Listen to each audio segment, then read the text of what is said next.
તમારું સ્વાગત છે મારી ચેનલ શ્રીનાથજી રસોઈ ઘરમાં। આજે આપણે બનાવીશું અમદાવાદના પ્રખ્યાત બફવડા। બફવડા બનાવવા માટે મેં અહીંયા 3 મોટી સાઈઝના બટેટા લઈ લીધા છે। બટેટાને છાલ આપણે નીકાળી દઈશું। બટેટાની છાલ નીકળી જાય ત્યારબાદ આપણે તેને સારી રીતે મેશ કરી લઈએ। હું અહીંયા ફ્રોક વડે મેશ કરી રહી છું, તેનાથી આપણા બટેટા સારી રીતે મેશ થશે। બટેટા સારી રીતે મેશ થઈ જાય ત્યારબાદ 1 ચમચી આદુ મરચાંની પેસ્ટ, 2 ચમચી શિંગદાણાનો ભૂક્કો,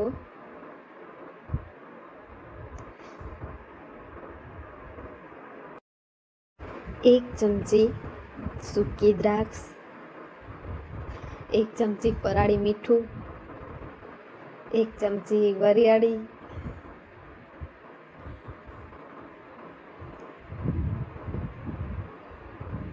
1 ચમચી દળેલી સાકર અને 1 ચમચી કોપરાનું ખમણ।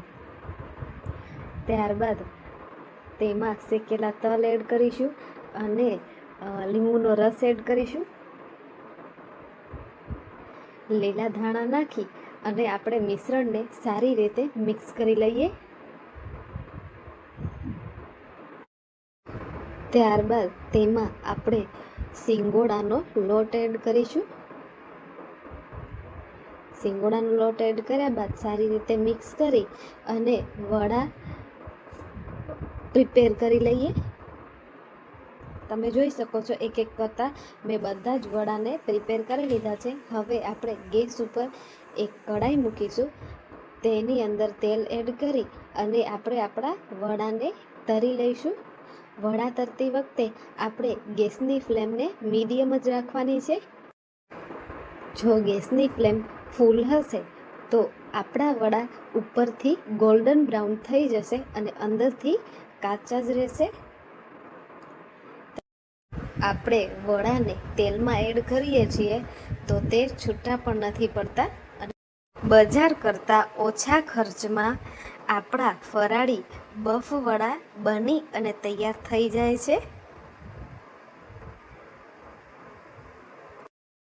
હવે આપણે ચમચાથી વડાને બધી તરફ ફેરવતા જઈશું, જેનાથી આપણા વડા બધી તરફથી સારી રીતે તળાઈ જાય।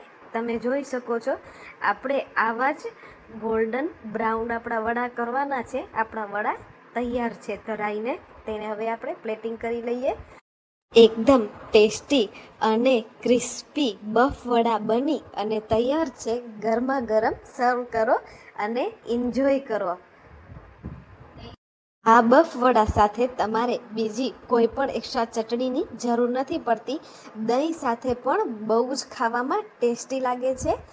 તમને મારી આ રેસીપી કેવી લાગી મને જરૂરથી કમેન્ટ કરી અને જણાવજો।